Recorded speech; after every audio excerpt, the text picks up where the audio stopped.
Chaval, ya no me acuerdo ni cómo se hacía esto.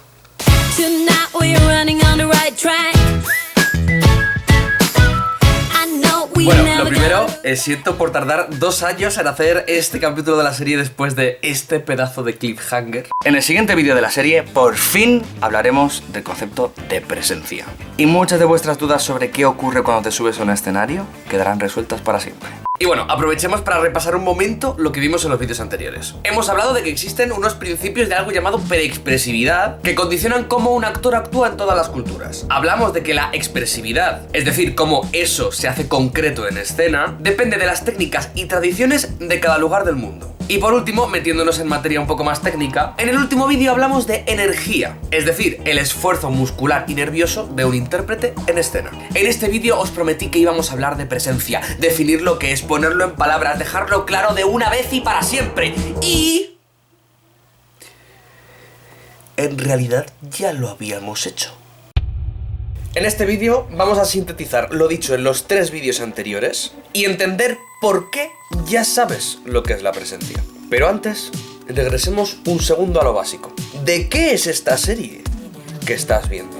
De antropología teatral. Estás viendo un vídeo de antropología teatral, pero ¿sabes lo que es la antropología teatral? Pues mira, vamos a definirla. Vamos a definirla por 2 cosas. 1, para que sepas qué estás viendo. Y 2, para que veas qué relación tiene con la presencia. Podríamos definirla como el estudio del comportamiento del ser humano cuando utiliza su presencia física y mental según principios diferentes de aquellos de la vida cotidiana en una situación de presentación organizada. Vale, vamos a subrayar de aquí palabras raras que no sabemos muy bien qué son. Pues por ejemplo, esto, esto y esto. Bien, de todo esto lo que más nos interesa a priori es la presencia, claramente. Pero distingue entre presencia física y mental.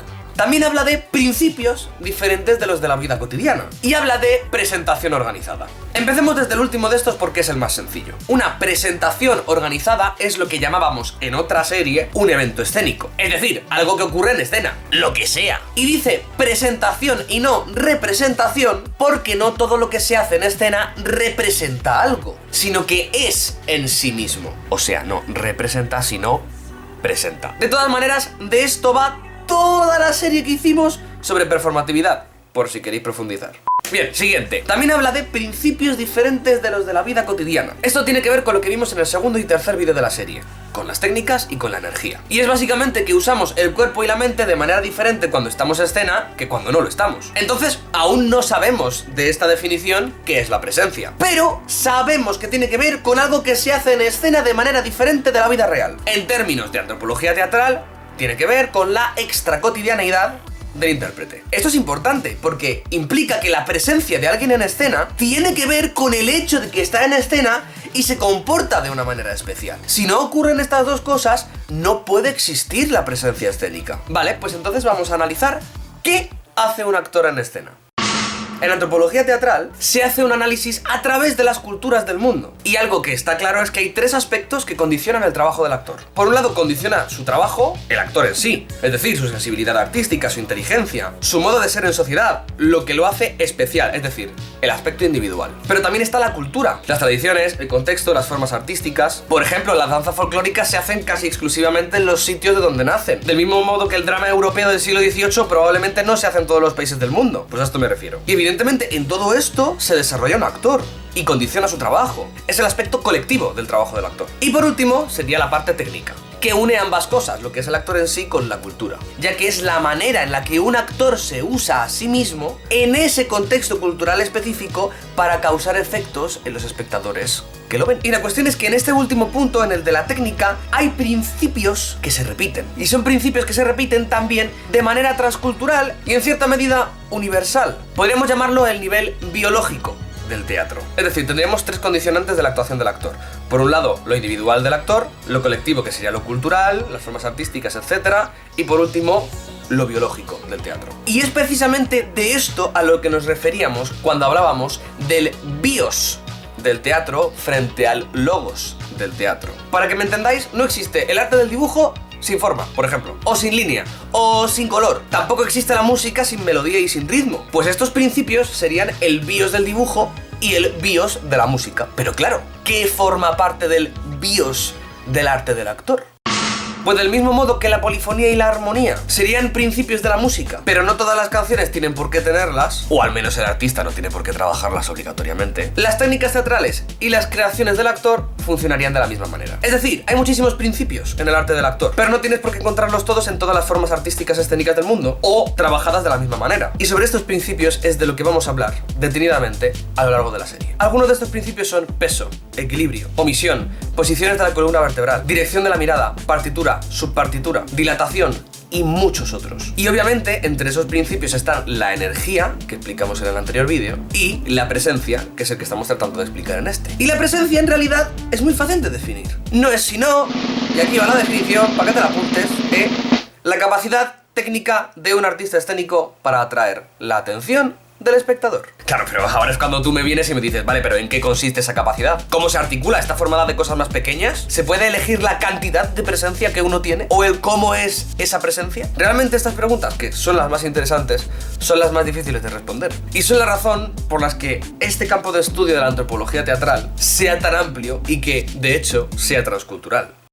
Si has llegado hasta aquí, enhorabuena. Ya sabes definir lo que es la presencia. Pero es posible que se te quede una sensación como de... ¿y ya está? Y es completamente comprensible. Por eso, ahora que sabemos qué es la presencia, vamos a ver cómo funciona. Como hemos dicho, la presencia depende de que alguien se comporte, 1, de manera especial, y 2, en escena. Por eso lo primero que hay que comprender es que para estar presente en escena te tienes que comportar de una manera especial. Es decir, tener una técnica, una manera de usar el cuerpo diferente de las de la vida cotidiana. Pero ¿en qué medida tienen que ser diferentes las técnicas cotidianas de las extra cotidianas?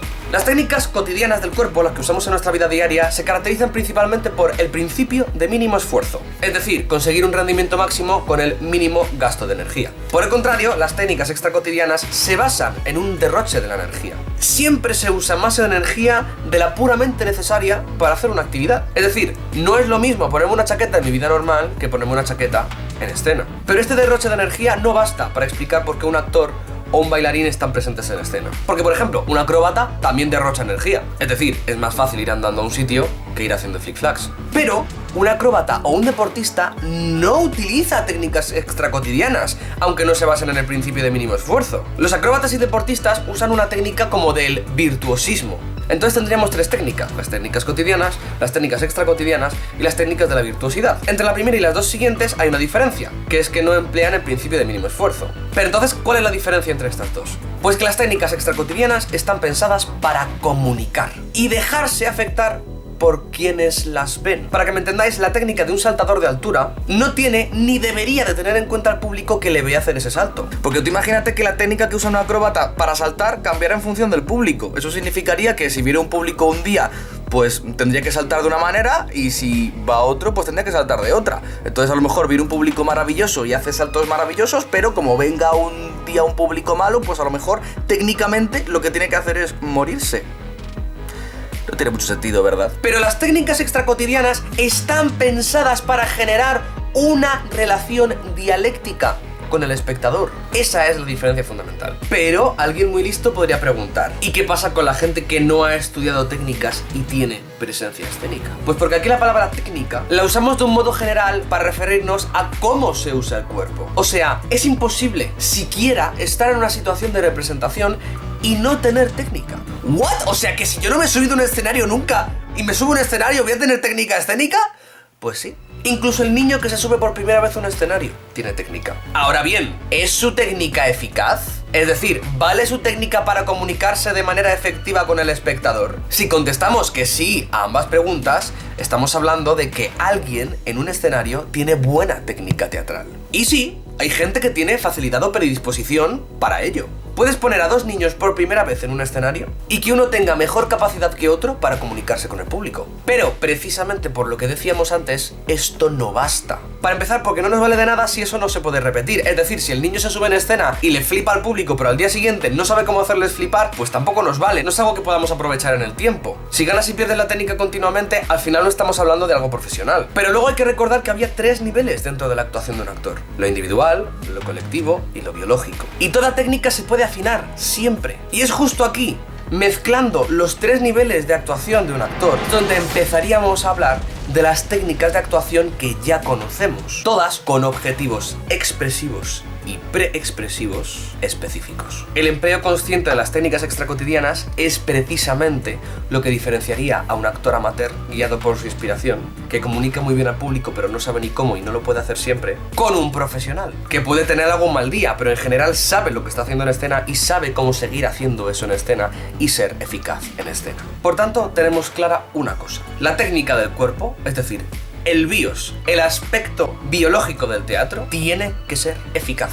Y poniéndome más técnico, para que el bios escénico de un actor sea eficaz, y por eso el talento solo no vale, esa eficacia depende siempre de que un actor transforme conscientemente su energía, como decíamos en el anterior vídeo, física y mental, en el espacio y en el tiempo. Y hacer eso convirtiendo su energía en acciones capaces de incidir en el sistema nervioso de los espectadores y guiar su atención. Es decir, un actor con presencia es un actor que puede modelar su energía para guiar la atención del espectador. Esto es el cómo ser presente en escena. Y si os interesa la parte científica de este asunto, os recomiendo la serie de teatro y neurociencia que ya hicimos en el canal. En el próximo capítulo de la serie hablaremos de otro de estos principios, el equilibrio. Algo que en la vida cotidiana damos por hecho, pero que cuando estamos en escena tenemos que controlar de manera precaria si queremos que la gente nos mire. Y sin más, nos vemos en el próximo ensayo. Astronomía de 1806, destinada a actores, bailarines, vibradores